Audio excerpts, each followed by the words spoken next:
मेरे चैनल पर आप सभी का स्वागत है। मैं सुभाष सिंह कुशवाहा आप सभी मित्रों को नमस्कार, आदाब, सलाम, नमो बुधाय, जय भीम। समय 7:30 बज चुकी है। प्रतिदिन सुबह 7:30 बजे फेसबुक पेज, यूट्यूब से जुड़कर बिहार के गांव में रहने वाले गरीब किसान मजदूर के कल्याण के लिए राज्य की सरकार पंचायत राज कानून लागू किया। बिहार के मुख्यमंत्री नीतीश कुमार जी 1 जनवरी 2006 को जो कानून लेकर के आए थे, संविधान बनाए थे, बिहार के गांव में रहने वाले गरीब किसान मजदूरों के लिए त्रिस्तरीय पंचायती राज की व्यवस्था किया गया। ग्राम पंचायत के सदस्य, ग्राम पंचायत के मुखिया, पंचायत समिति के सदस्य, जिला परिषद के सदस्य, पंच और सरपंच का चुनाव बिहार के आम मतदाता अपने मतों के प्रयोग करके किया। लगातार 22-23 वर्षों से पंचायत सरकार बिहार में लागू है, जबकि देश में 29-30 वर्षों से लागू है। तो इसमें भूमिका पंचायत प्रतिनिधियों की गांव गरीब किसान मजदूरों के लिए और सरकार की भूमिका पर हम लोग विश्लेषण करते हैं। जो अधिनियम बनाई गई है उसके संबंध में हम लोग विश्लेषण करते हैं। कल ही मैं आप सब साथियों को एक विषय दिया था कि आज जो हम चर्चा करेंगे, हम सब जानते हैं कि राज्य और देश कृषि प्रधान देश है और बिहार कृषि प्रधान राज्य है। तो कृषि की प्राथमिकता, किसानों की प्राथमिकता, मजदूरों की प्राथमिकता, बिहार की जो भी सरकार रहती है किसानों को ध्यान में रख करके अपने बजट का निर्धारण करती है और उस बजट का अनुपालन गांव गरीब किसान मजदूरों तक पहुंचाने का काम पंचायत प्रतिनिधि के माध्यम से करने का प्रावधान संविधान में की गई है, जिसके आलोक में हम आप सबसे चर्चा करते हैं।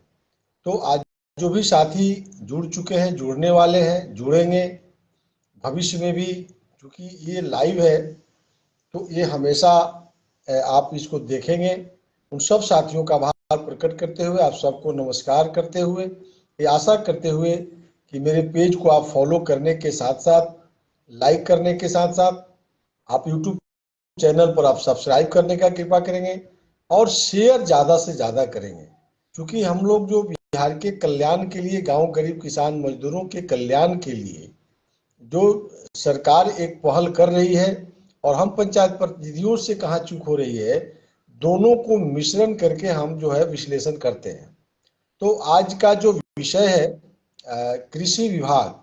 कृषि विभाग यानी कृषि विभाग केंद्र और राज्य की सरकार किसानों के लिए बजट का प्रावधान क्या करती है और वह बजट में ग्राम पंचायत के मुखिया और ग्राम पंचायत के वार्ड सदस्य की क्या भूमिका है और नौकरशाह, ब्यूरोक्रेट्स, सरकारी पदाधिकारी और कर्मचारियों की क्या भूमिका है, दोनों को मिश्रण करके हम लोग चर्चा करेंगे।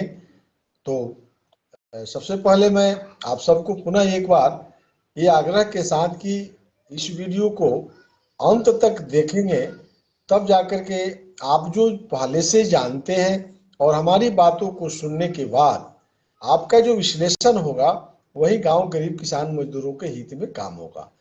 जब तक पंचायत राज एक्ट को जमीन पर हम लोग सब मिलकर के नहीं उतारेंगे, तब तक जो है ये कहना कि किसानों के लिए सरकार जो करना चाहती है वो नहीं कर रही है, यह तब हम संभव है जब सरकार के साथ हम खड़ा होंगे और मुखिया और वार्ड के सदस्यों के साथ भी हम लोगों को खड़ा होना होगा और जो प्रतिनिधि जीत के गए हैं उनको भी हम सब बिहार के लोगों के साथ आपको भी खड़ा होना होगा।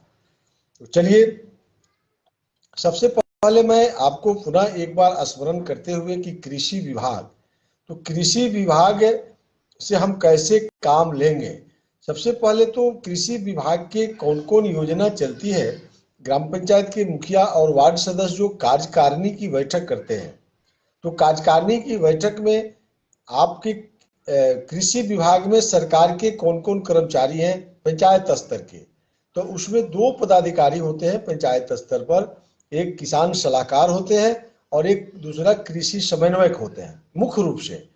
वैसे एटीएम और बीटीएम की पद भी निर्धारण है, लेकिन वो प्रखंड पंचायत समिति की जो बैठक होगी वहां उनको बुलाने का प्रावधान है, क्योंकि वहां प्रखंड कृषि पदाधिकारी और एटीएम और बीटीएम जो है प्रखंड उद्यान पदाधिकारी, इन लोगों को पंचायत समिति की बैठक में बुलाने का प्रावधान है।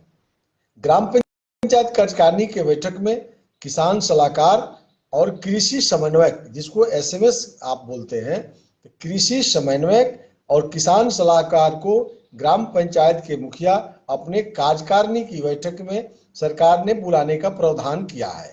वो पंचायत राज के अधिनियम के एक्ट 20 के उपधारा 4 पढ़ेंगे तो उसमें स्पष्ट प्रावधान किया गया है कि आप सरकारी कर्मचारी और पदाधिकारी को बैठक में बुलाएं।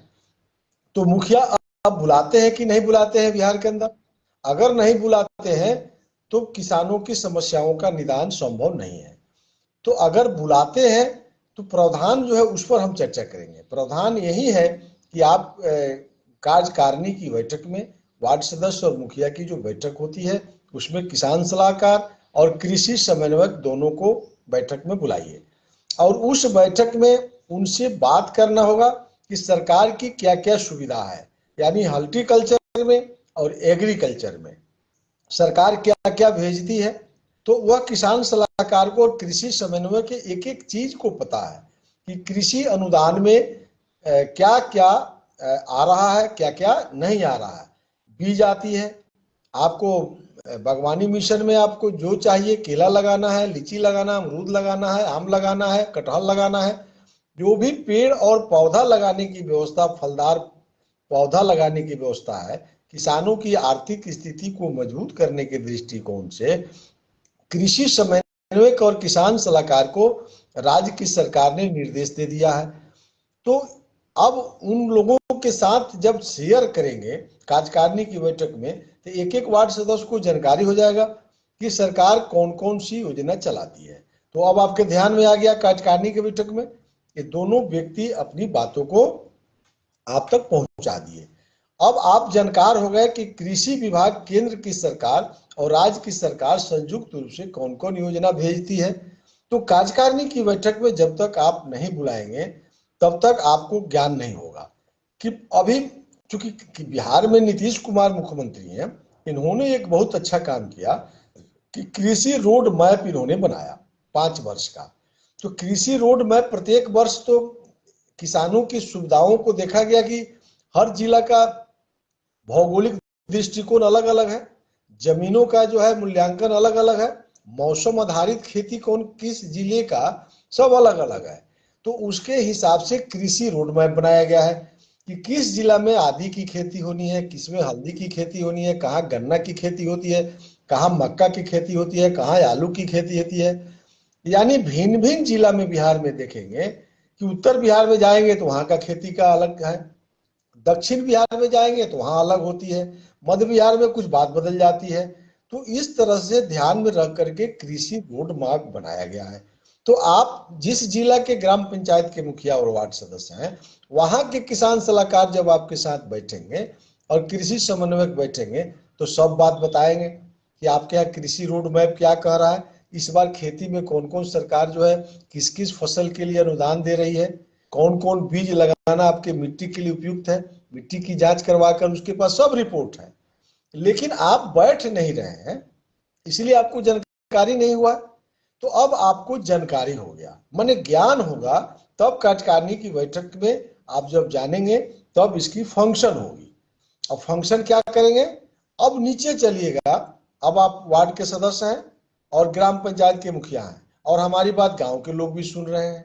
तो आप लोग को वार्ड के सदस्य और मुखिया से ज्यादा जानकारी आपको रखना है, ज्यादा जानकारी गांव के किसानों को रखना पड़ेगा कि अब तो आपके वार्ड सदस्य को अब जिता दिए, आप मुखिया बना दिए, अब उसे काम लेने का तरीका आपको भी जानकारी होना चाहिए। नहीं तो सरकारी कर्मचारी तो चाहेगा कि हमसे से कम काम लिया जाए, क्योंकि उनकी नेचर अभी बदल नहीं रही है। यदि सरकारी कर्मचारी अपने आप को झोंक दे गांव के विकास में, किसानों के विकास में, तब तो किसान सलाहकार बिना बुलाए मुखिया के साथ बैठते। लेकिन वो क्यों बैठेंगे, वो तो देखते हैं कि हमको वेतन मिल रहा, हम काहे जाएंगे वार्ड सदस्य के घर पे बैठने, हम क्यों बैठेंगे मुखिया के यहाँ। और उनको पता नहीं है। अगर पता रहती तो बिहार में हम लोग भी देखते। यही गलत हो रहा है। तो अगर आप करना चाहते हैं, सरकार साथ नहीं दे रही है, तो आंदोलन का पार्ट बनाइए। आप बिहार सरकार के मुख्यमंत्री नीतीश कुमार जी से सवाल कीजिए, आपके पास यूनियन है कि कार्यकारिणी की बैठक में हम किसान सलाहकार को बुलाते हैं और कृषि समन्वय को बुलाते हैं, नहीं आते हैं। तो सरकार ने आपको पावर दे दिया है कि कार्यकारिणी की बैठक में यदि निर्णय करते हैं कि हम बुलाए हैं किसान सलाहकार को, नहीं आते हैं, तो आप स्पष्टीकरण पूछिए, 1 सप्ताह का समय दीजिए।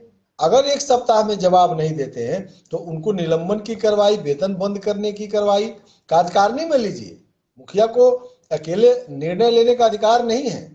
ग्राम पंचायत के बहुत जगह मुखिया, हम लोग बोलते हैं चैनल के माध्यम से सुन करके लिख देते हैं कि इनको सस्पेंड करिए। आपके लिखने का कोई वैल्यू नहीं है। आप ग्राम पंचायत के मुखिया हैं, आप दिन भर लिखते रह जाइएगा।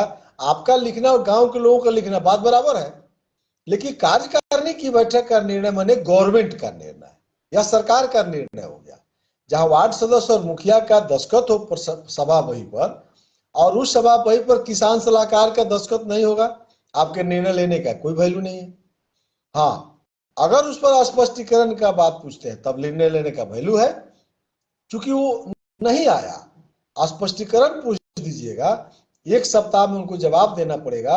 नहीं आने का कारण क्या है? अगर वो नहीं देते हैं तो गए अपने नौकरी से, उनकी वेतन तो बंद कर ही दीजिएगा। अगर वो जवाब दे देते हैं तो फिर सदन में रखना पड़ेगा, यानी 2 महीना पर कार्यकारिणी की बैठक होगी, उस 2 महीना में इस विचार के लिए रखना पड़ेगा। फिर प्रस्ताव आया कि भाई इनकी जवाब से मैं संतुष्ट नहीं हूं, तब आपके पास शिक्षा समिति है, उसके कोई ना कोई वार्ड के सदस्य शिक्षा समिति के अध्यक्ष होंगे, उसमें 3-4 वार्ड के सदस्य को आप मेंबर बनाए होंगे। उस कमेटी को नियुक्त कर दीजिए कि आप स्थल जांच करिए, इनकी बातों को जांच करिए। क्योंकि वो कारण अगर मान लीजिए दे दिए हो कि हमारा स्वास्थ्य खराब था, हम किसी काम से बाहर चले गए थे, हम किसी काम से दिल्ली चले गए थे, तो वह कमेटी जांच करेगी इस सत्यता का जो वह जवाब दिए होंगे। अगर वो जवाब दिए होंगे कि मेरी तबीयत ठीक नहीं थी, तो यह कमेटी जांच करेगी, आपके प्रमाण पत्र को देखेगी कि किस डॉक्टर से आपने इलाज कराया, उस डॉक्टर का सर्टिफिकेट जांच होगा।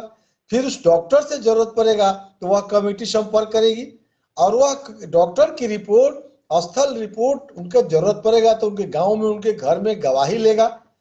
अगर यह गलत साबित हो गया, वह झूठ मूठ कर लिख दिए कि स्वास्थ्य खराब है, और इस कमेटी अगर वो अपने जांच प्रतिवेदन तैयार करके फिर ग्राम पंचायत कार्यकारिणी को दे देती है, और ग्राम पंचायत की बैठक यानी सरकार की बैठक, हरदम ध्यान में रखिए, ग्राम पंचायत कार्यकारिणी जो होता है, वार्ड और मुखिया की जो बैठक होती है, यह गवर्नमेंट है, इसको मजाक में नहीं लेना चाहिए।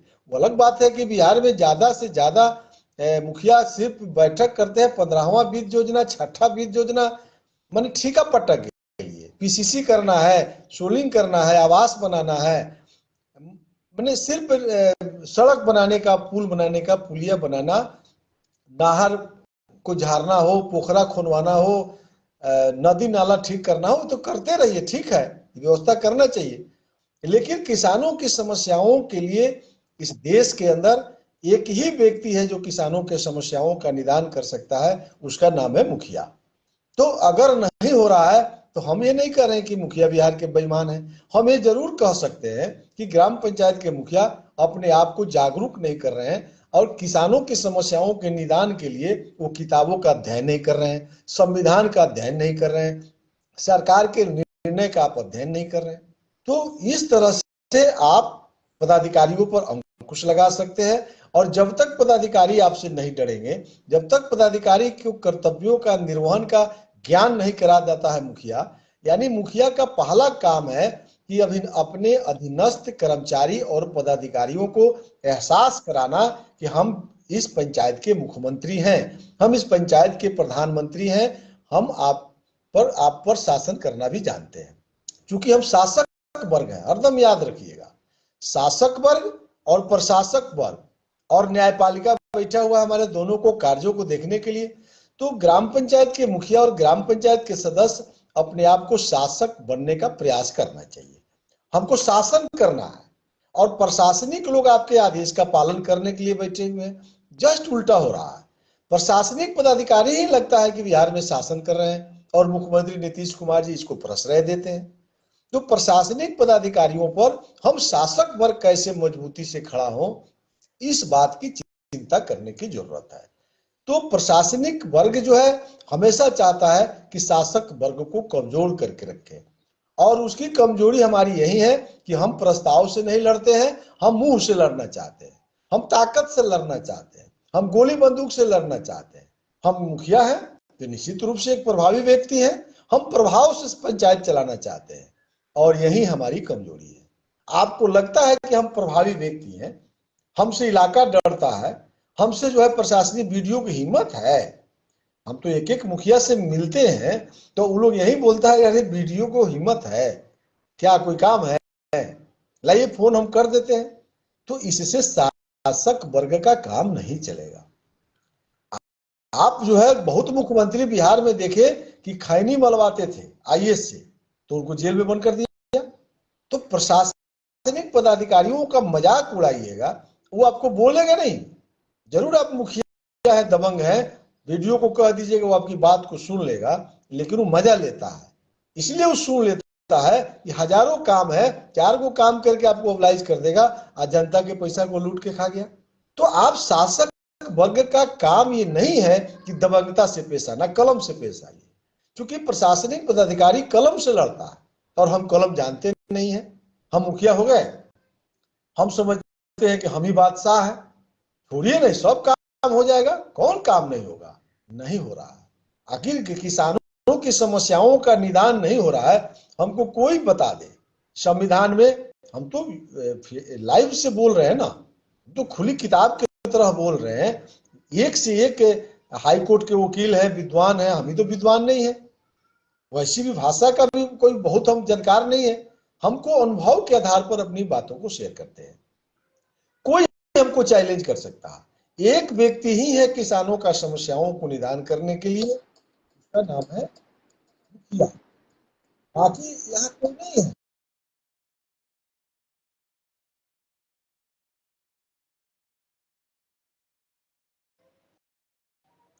बाकी कोई नहीं है। एकमात्र व्यक्ति का नाम है, वो है मुखिया। यही किसानों का कल्याण कर सकता है। राज्य सरकार यानी मुख्यमंत्री नीतीश कुमार और भारत के प्रधानमंत्री नरेंद्र मोदी जी ये तो स्कीम भेज सकते हैं ना। लोकसभा और विधानसभा में जो पारित होगा, मैं बार बार कहता हूं, वो संयुक्त हस्ताक्षर से अधिकार दे दिया गया है पंचायत गवर्नमेंट को। मैं ये नहीं कहता हूं कि सरकार की इसमें भूमिका नहीं है। सरकार की भूमिका है योजनाओं को भेजना, पदाधिकारियों की बहाली करना, कर्मचारियों को बहाली करना, काम करना है पंचायत सरकार को। और यही बात कोई नहीं समझ रहा है। तो जब तक बिहार नहीं समझेगी, गांव गरीब किसान मजदूर नहीं समझेंगे, तब तक आपको कल्याण होने वाला नहीं है। और ग्राम पंचायत के मुखिया को तो समझना ही पड़ेगा। अब इस समझने में 22-23 वर्ष लग गया, अब 20 साल और लग जाए, अब कितना लगता है मैं नहीं जानता। लेकिन अंत तक जिस दिन ग्राम पंचायत के मुखिया और ग्राम पंचायत के वार्ड के जो सदस्य हैं ये अपने अधिकार को जान जाएंगे, उस शुरू हो जाएगा। इसलिए बहुत विलंब नहीं होने वाला है। तो इसलिए इस तरह से हम लोग विकास कर सकते हैं। तो अब देखेंगे कि अब समस्याओं का, अब हम ज्ञानी हो गए, तो अब जाइए अपने वार्ड सभा करिए। अब वार्ड सदस्य वार्ड सभा करेंगे और उस वार्ड सभा में किसानों से पूछेंगे किसको कौन खेती करना है, किसको किस बीज की आवश्यकता है, कृषि और बागवानी का विकास करना है, हॉर्टिकल्चर, एग्रीकल्चर, किस किस को बागवानी लगाना है, लीची लगाना है, आम लगाना है, अमरूद लगाना है, उसकी लिस्ट बनाइए। किसको गाय पालन, बकरी पालन, भेड़ पालन, इस सब का लिस्ट बनाइए। बंजर भूमि है उसका वार्ड सभा में तय करिए। तो बंजर भूमि के लिए सरकार की कई योजना है, उसको कैसे ठीक किया जाएगा। पशुओं को चरने के लिए चारागाह का निर्णय लीजिए। अगर कोई ऐसी जमीन है सरकार का, उसको चारागाह का खेती करवाइए, या कैसे गांव के पशु को चरने का व्यवस्था कराइए, उसका रक्षण कीजिए। उसमें सरकारी एड जो योजना आती है उसके हिसाब से चलाइए। अपराधिकृत हस्तांतरण और उपयोग का निवारण भी करना है। इस तरह से कोई सरकार की जमीन कोई ले लिया है उसे मुक्त करके उसको चारागाह में डेवलप कर सकते हैं। फिर जो है बीज के लिए तो ये पंचायत समिति को भेजिएगा। यानी कि किसानों की एक एक समस्या, जितनी किसान का समस्या होता है, सिंचाई की समस्या होता है, खेती करने के लिए समस्या है, लघु सिंचाई का स्टेट ट्यूबवेल जो है आपके यहाँ है वो अगर खराब हो गया हो, सिंचाई का नहर है, गाडा का नाला ठीक है कि नहीं, तो ये तमाम डिपार्टमेंट के कर्मचारी भी आपके कार्यकारिणी में बैठक में रहेंगे। हमने बार बार कहा कि सिंचाई विभाग के जूनियर इंजीनियर रहेंगे, गाडा के जूनियर इंजीनियर रहेंगे, मनरेगा के जूनियर इंजीनियर रहेंगे, आपको लघु सिंचाई के जूनियर इंजीनियर रहेंगे, और किसान सलाहकार रहेंगे, और कृषि समन्वयक रहेंगे। तो मुखिया जो है कार्यकारिणी के बैठक में इतने लोगों को जब बैठेंगे साथ में, तब न आप जो निर्णय लीजिएगा सामने है। अगर स्टेट ट्यूबवेल खराब है तो लघु सिंचाई के जूनियर इंजीनियर आपके सामने है, उसको आदेश करिए। सिंचाई नहर है तो उसका अगर वहां से चैनल निकालना है तो गाड़ा वाला बैठल है, तो दोनों को जूनियर इंजीनियर को कहिए कि नाला ठीक करिए। एक एक खेत तक पानी, लघु सिंचाई है, अगर कहीं ना सिंचाई है ना लघु सिंचाई है ना वहां गाड़ा का जाने वाला है, तो वहां जो है कृषि विभाग से किसानों के लिए सामूहिक बोरिंग हलाने का प्रावधान है, मुफ्त में 90% सब्सिडी है। 10 किसानों का एक समूह बना दीजिए और सरकार उसके लिए पैसा दे रही है, तो वो एक एक खेत को सिंचाई करने की सुविधा, एक एक खेत को बीज की सुविधा, ये कहां निर्णय लीजिएगा? हवा में। तो वार्ड सभा अगर नहीं करते हैं वार्ड सदस्य, तो ये योजनाओं का चयन नहीं होगा, किसानों का चयन नहीं होगा। बिजली विभाग के जूनियर ये छूट रहा था, क्योंकि हर खेत को पानी के लिए मोटर सरकार दे रही है, बड़े पैमाने पर सब्सिडी की व्यवस्था किया गया है, तो किस खेत में बिजली गया नहीं गया, अब कार्यकारिणी में वार्ड सदस्य मुखिया बैठ के बतिया लीजिएगा तो समस्या का निदान हो जाएगा। वहां बिजली विभाग का ओवरसीयर को नहीं बुलाइएगा, सिंचाई विभाग का ओवरसीयर नहीं रहेगा, लघु सिंचाई का ओवरसीयर नहीं रहेगा, गाडा का ओवरसीयर नहीं रहेगा, मनरेगा का ओवरसीयर नहीं रहेगा, ग्रामीण कार्य विभाग का ओवरसीयर नहीं रहेगा, ग्रामीण विकास का ओवरसीयर रहेगा, किसान सलाहकार रहेगा, कृषि समन्वयक रहेगा, आप रहिएगा, वार्ड के सदस्य रहेगा, तो अपना फैसला होगा। तो ये ग्राम पंचायत के मुखिया को ये सारी चीज को करना पड़ेगा, तब जाकर के आप किसानों की संपूर्ण विकास का निर्णय जब वार्ड सभा में लेंगे तब न ग्राम सभा में जाएगा। ग्राम सभा में जाएगा तब न कार्यकारिणी के बैठक में इतने लोगों के साथ बैठक कर रहे हैं, तो आपको न्याय मिल जाएगा। तो इसी न्याय के लिए पंचायत सरकार को लागू किया। परमपिता महात्मा गांधी जी की सपना ग्राम स्वराज की स्थापना करने की जो बात थी, तत्कालीन प्रधानमंत्री राजीव गांधी ने इसको निर्णय लिया था कि गांवों की अपनी सरकार चाहिए। अब तो गांवों की अपनी सरकार हो गई, तो अब अपनी जब सरकार हो गई तो फिर किसान भटकाव के शिकार क्यों है? विषय यहां है कि जब गांवों की अपनी सरकार मिल गई, गांव की अपनी मुखिया मिल गए, गांव के अपनी वार्ड सदस्य मिल गए, तो गांव की सरकार की बैठक हो रही है। पंचायत सरकार भवन बन के तैयार हो गया। सरकार का दावा है कि 1-2 वर्षों के अंदर हम बिहार के सभी पंचायतों में पंचायत सरकार भवन बना देंगे। तो जहां पंचायत सरकार भवन बन गया है, क्या वहां ग्राम पंचायत के मुखिया प्रतिदिन ऑफिस जाते हैं? क्या पंचायत के सचिव ऑफिस में बैठते हैं? क्या 29 विभाग के पदाधिकारी वहां ऑफिस में बैठते हैं? अगर नहीं बैठते हैं तो कौन दोषी है? तो अगर ग्राम पंचायत सरकार फेल कर रही है तो अब राज्य सरकार क्या कर रही है? इसलिए मैं कहता हूं बिहार सरकार के माननीय मुख्यमंत्री नीतीश कुमार जी ने पंचायत सरकार को मजबूत करने की दिशा में उनकी सोच अच्छी नहीं है। धीरे धीरे पावर को कटौती कर रहे हैं और वो जान रहे हैं कि बिहार के जनप्रतिनिधि को सिर्फ ठेकेदारी चाहिए। यही वो हवाला बना रहा है सरकार, इसलिए पावर की कटौती कर रहा है और आपको आंदोलन करने पर मजबूर कर दिया। तो आंदोलन ही कर रहे हैं तो आप राइफल बंदूक मांग रहे हैं, अच्छी बात है कि आपको सुरक्षा चाहिए, लेकिन साथ साथ बिहार की सुरक्षा की मांग करिए, उसमें आप भी बचिए। अपराधी यदि पकड़ाएंगे, जेल जाएंगे, अपराधियों को सजा दिया जाएगा तो मुखिया ही सुरक्षित नहीं रहेंगे, हम आप सब सुरक्षित रहेगा। सिर्फ मुखिया की हत्या बिहार में नहीं हो रही है, कहीं ना कहीं अपराधियों के द्वारा चले जाइए ना, हर जिला में रोज हर जिला में 2-4 व्यवसायी को मारा जा रहा है। आप उसकी भी चिंता, वो भी आपको वोट दे करके ग्राम पंचायत का मुखिया बनाया। आप सामूहिक सरकार का विरोध कीजिए कि बिहार सरकार लॉ एंड ऑर्डर इनकी फेल हो गई है, या राष्ट्रपति शासन का मांग करिए, उसी में आप आ गए। तो इंडिविजुअल जैसे आप लड़ते हैं तो लगता है कि आप जनता की लड़ाई नहीं लड़ रहे। आप कार्यकारिणी की बैठक की जो मैं बोल रहा हूं, ये सरकार लागू करने की लड़ाई लड़ी, क्योंकि किसानों की समस्याओं का आप भगवान हैं, तो भगवान अपनी लड़ाई लड़ने लगेगा तो किसानों के कौन देखेगा। तो किसानों की फैक्ट्री यदि बंद हो जाएगी, ये भी एक फैक्ट्री है। किसान के फैक्ट्री में आप देखते होंगे कि हम कपड़ा पहने हुए, साइकिल है, मोटरसाइकिल, चार चक्का पर घूमते हैं, कि किसी न किसी फैक्ट्री से बनता है। हम किसान का भी एक फैक्ट्री है, जहां हम खेती करते हैं, वहां हम जो है मक्का पैदा करते हैं, हम गेहूं पैदा करते हैं, हम धान पैदा करते हैं, यानी अन्न पैदा करते हैं जो हमको भोजन देता है। तो हमारे खेत में कौन काम करता है? मजदूर काम करता है। फैक्ट्री में कौन काम करता है? मजदूर काम करता है। तो उनके फैक्ट्री से कपड़ा, साइकिल, मोटरसाइकिल निकलता है, मेरे फैक्ट्री से अनाज निकलता है, जिससे भोजन मिलता है, हम भोजन पैदा करते हैं। तो हमारी फैक्ट्री बंद हो जाएगी तो देश की भोजन बंद हो जाएगी, भूख से मर जाइएगा। इसलिए किसानों की फैक्ट्री के आप मालिक हैं, ग्राम पंचायत के जो मुखिया हैं, आपकी एक बड़ी जवाबदेही कानून में प्रावधान की गई है। आप उस जवाबदेही के प्रति सजग हैं, इसमें कोई शक नहीं है। सजग इसलिए शक नहीं है कि आप लगातार मनरेगा में 15वां वित्त योजना, 6ठा वित्त योजना की चिंता, आप लड़ाई लड़ रहे हैं। आप वार्ड के सदस्य धरना पर बैठ रहे हैं, आप ग्राम पंचायत के मुखिया आंदोलन कर रहे हैं, उसमें लिखे हुए हैं कि 1.5 वर्षों में सरकार जो है हमको फंड नहीं दिया है।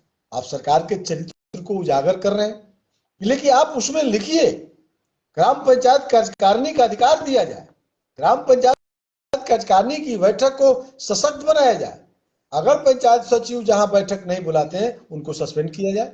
आप इस डिमांड को करते तो बिहार के लोगों को कलेजा में दम आ जाता, लोग सोचता कि बिहार के पंचायत प्रतिनिधि हमारी लड़ाई भी लड़ रहे हैं। आप व्यक्तिगत लड़ाई लड़ रहे हैं, आपके स्वार्थ झलक रहा है कि पैसा नहीं आ रहा है 15वां योजना में, पैसा नहीं आ रहा है 6ठा योजना में।